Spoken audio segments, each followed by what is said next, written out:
ইয়া নবী সালাম আলাইকা বললে যদি দাঁড়ায় যাওয়া লাগে, তাহলে আল্লাহর নাম নিলে, নবীর দুরূদ পড়লে যদি দাঁড়ায় যাওয়া লাগে, তাহলে আল্লাহর নাম নিলে তো ফ্যানে ঝুলে যাওয়া উচিত। আমি কিছুদিন পূর্বে প্রোগ্রামে গিয়েছিলাম সিরাজগঞ্জ উল্লাপাড়া। এক যুবক আমাকে বলে, হুজুর সরকারে মদিনাকে আপনারা দাঁড়িয়ে দাঁড়িয়ে ইয়া নবী সালাম আলাইকা বলেন, তো নবীকে যদি দাঁড়িয়ে সালাম দেন, আল্লাহকে সালাম দেওয়ার জন্য গাছের মাথায় উঠতে হবে, গাছের আগায় উঠতে হবে। আমি বললাম সাবধান, পা যেখানে আছে এক জাররা পরিমাণ নাড়াতে পারবে না। আমার আল্লাহ রসুলের শান কোথায় উঠিয়েছে?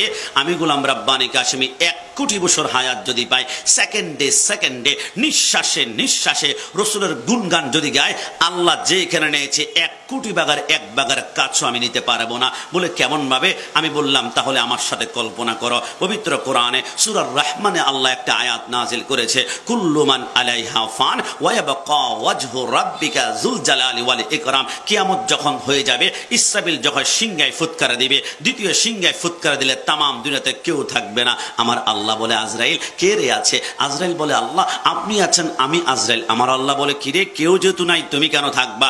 মুতি ইয়া আজরাইল, সারা জীবন তো মা থেকে সন্তান নিয়েছ, সন্তান থেকে মা নিয়েছ, স্বামী থেকে স্ত্রী নিয়েছ, স্ত্রী থেকে স্বামী নিয়েছ।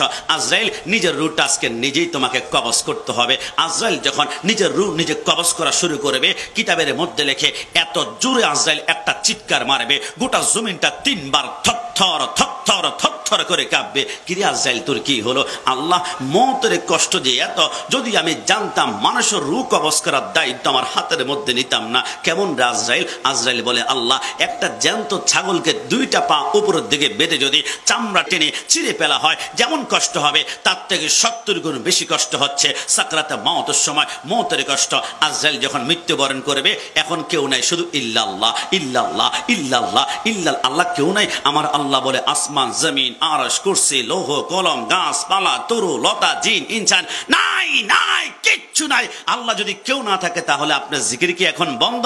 আমার আল্লাহ বলে, এক্স্যাক্টলি দ্বিতীয় সিংহায় ফুৎকার দিলে আমার জিকির বন্ধ। কেউ যদি নাই জিকির হবে না, আমার জিকির বন্ধ। আল্লাহ একটু করজোরে প্রার্থনা করে বলি, কিন্তু আপনার বন্ধুর ব্যাপারে যে আপনি বলেছেন ওয়ারাফা'না লাকা যিকরাক, রাসূলের শান নাকি কখনো বন্ধ করতে দিবেন না, তাহলে ওই মুহূর্তে রাসূলুল্লাহর জিকির মনে বন্ধ। আমার আল্লাহ বলে, জিহ্বা টেনে ছিঁড়ে ফেলা হবে। আল্লাহ বুঝলাম না। আমার আল্লাহ বলে, না আমার জিকির বন্ধ হয়েছে, আমার বন্ধু জিকির কিন্তু বন্ধ হবে না, হবে না, হবে না, হবে না। আল্লাহ বুঝলাম না, আপনার জিকির করার জন্য তো কেউ নাই, তো আপনার বন্ধু জিকির কে করবে? আমার আল্লাহ বলে, বারবার না বলেছি সাল্লু আলাইহি ওয়া সাল্লিমু তাসলিমা, আমার জিকির করার জন্য কেউ নাই, কিন্তু ওই মুহূর্তে আমার বন্ধুর উপরে দুরূদ শরীফ পড়ার জন্য আমি স্বয়ং আল্লাহ আছি। জুড়ে বলে সুবহান আল্লাহ।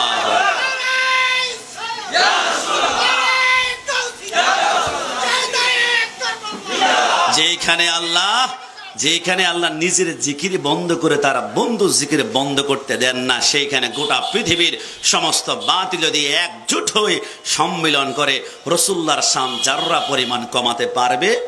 একটু জবান খুলে বলেন, পারবে?